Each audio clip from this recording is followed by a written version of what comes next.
Hello, good afternoon, students. This is Anish, your English teacher, and today I am going to teach you the third poem from our book First Flight. And the title of the poem is A Tiger in the Zoo.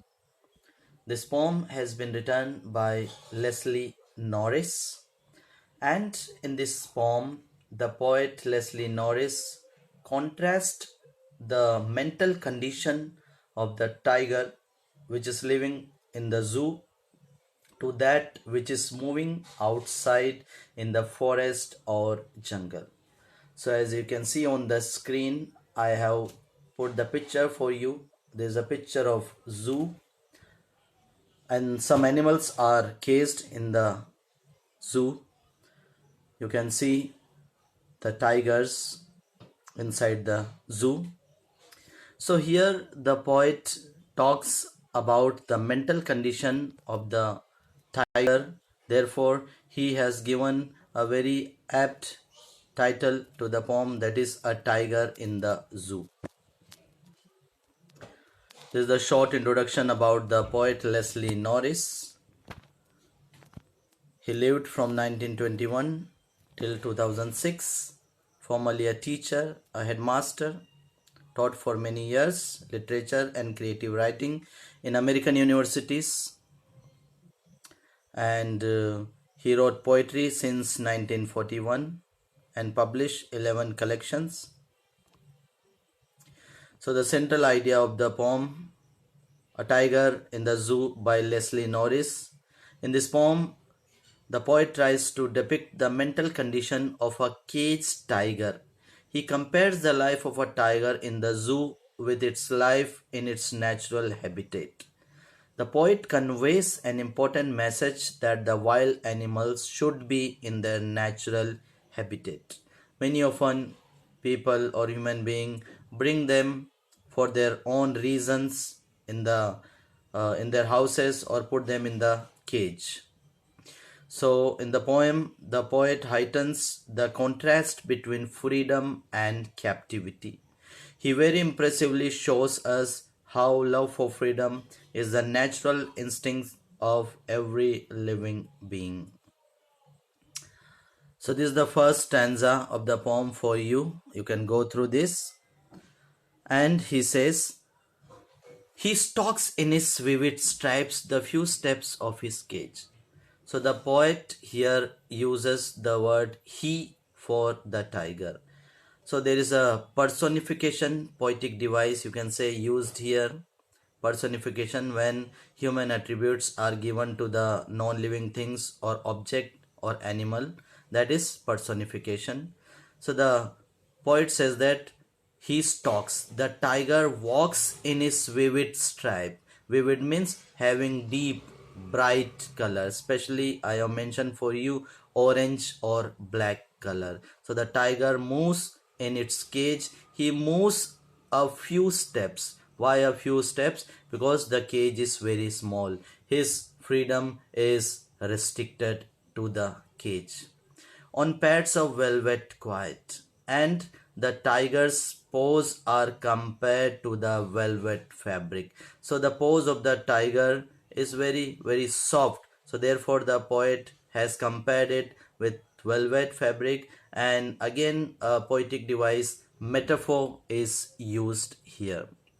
And last one, he says, in his quiet rage. So dear students, again a poetic device, quiet and rage. These two are contradictory words, and there is a poetic device, oxymoron. What is oxymoron? When two contradictory words are placed together and there is some truth in them.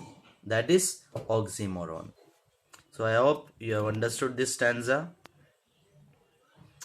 Now, in the next stanza, he says he should be lurking in shadow. The poet says that if the tiger was not caged in the zoo, he would have been lurking. Lurking means remaining hidden so as to wait in ambush. So the tiger would have been hidden itself in the shadow for catching its prey. Sliding through long grass, and very slowly and gradually, hiding itself, the tiger would be moving through the long grass to reach its prey, where it can hunt or eat the fleshy deer. So, in the stanza, the poet mentions that if the tiger is free, he could have been near the water holes, near the water body. It's his favorite place because many animals come there and it can hunt them very easily. In the next stanza, he says he should be snarling around houses at the jungle's edge.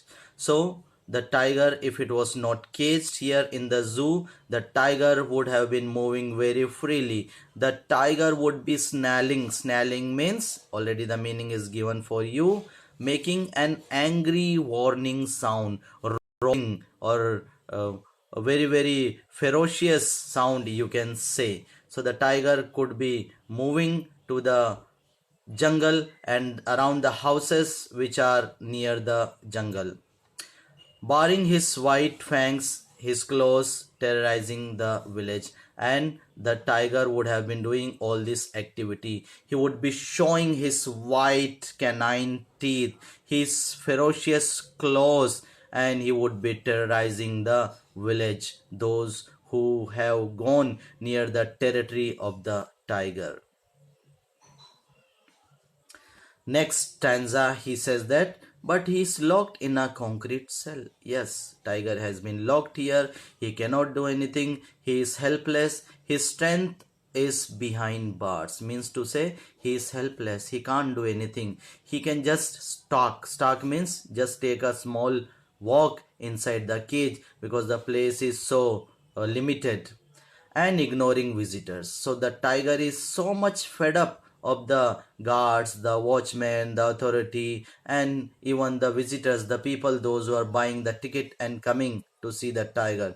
So the tiger is so much fed up that he started ignoring even the visitors. He doesn't pay attention. He is sick mentally. He hears the last voice at night. In the next stanza, the poet says that the tiger is so much fed up or so much tired that he is sleepless. He cannot sleep properly, and the tiger keeps awake. He even hears the last voice of the guards, the watchmen, the patrolling cars, the policemen. He is disturbed so much, and because he is not sleeping properly, so he starts staring at the brilliant stars with his brilliant eyes. It seems that the tiger is praying to God. He is looking to the sky and asking blessings of God. He is asking God to send someone who can free him from this cage. And after getting freedom, the tiger could also move freely to its natural habitat. So that's the end of the poem, dear student. I hope you have understood the poem easily. It's very easy poem. You won't have any difficulty in understanding it. Now let's discuss some rhyming scheme and poetic device used in the poem. So the rhyming scheme in the first stanza, you can see A, B, C, B, as the word can be stressed and read. Stripes, cage, quiet, and rage. Okay, so A, B, C, B. Next poetic device is personification. Because the tiger has been personified, he has been given the quality of human being. Example is he stalks. Next example of poetic device is enjambment. Yesterday, day before yesterday also I told you what is enjambment. When an idea or thought continues to the next line of the poem, that is enjambment. So you can see here, he stalks in his vivid stripes the few steps of his cage. This is the example of enjambment poetic device. Next example is imagery, another poetic device. What is imagery? The words or phrases which give effect to our senses, that is imagery. So when we read the word like cage, stripes, stalks, rage, all these words give us a picture, give us an image. Next is assonance. Already we have discussed what is assonance. Repetition of vowel sound in the beginning or middle or end of the words in line. Example, I sound is repeated again and again. You can see in, his, vivid, stripes. Next is oxymoron. Already I had discussed with you oxymoron. Two contradictory words placed together, but still there is some truth in them. Example, quiet and rage. Rage means violence, anger, whereas quiet means silent, peace. Next poetic device, again you can see here metaphor. So pads of velvet. So softness of the tiger's paws is compared to the softness of velvet fabric. Another poetic device is alliteration. You can see the example here. Alliteration means repetition of consonant sound in the beginning of word. And there is also personification. He should be lurking.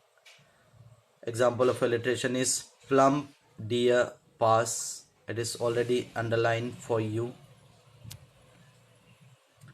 Next is onomatopoeia. Next poetic device is onomatopoeia. And what is onomatopoeia? The words which produces sound like they are pronounced. So he should be snarling around houses. So the word snarling is pronounced the way it is written. This is onomatopoeia. Next, some more example is alliteration, assonance. You can see he is locked in the concrete cell. So E sound is pronounced here. He, concrete. So this is the repetition of vowel sound, that is assonance. I and E sound of vowel is pronounced. Then there is also alliteration. You can see the example, ignoring, visitors. So S sound also is there. That's alliteration. Now let's move to the question answer. So first extract for you. You can read it. He stalks in his vivid stripes the few steps of his cage on pads of velvet, quiet in his quiet rage. Questions are given for you. Just read them and find out the answer. Even though I have given the answer for you, these are the answer of the first question. Now the second extract and the questions based on the extract. These are the answer of second extract. Question number third, describe the tiger in the cage. Given the answer for you. Question number 4, describe the tiger in the wild. Wild means the wilderness, means the forest. And there is answer for your reference. Question number 5, where should the tiger have been according to the poet? If the tiger was not in the cage, then where the tiger should have been? So again the answer written for you. You can read it and you can write it in your notebook. Sorry. Now home assignment for you. So first of all, write glossary. The words which are new for you, write their meaning in your notebook. Minimum 5 words. Then you write the summary of the poem in your own words, minimum 80 words. And after that, you write the questions given at the back of the book and the questions which I have shown you here. And then read the poem again and understand the poetic devices used by the poet.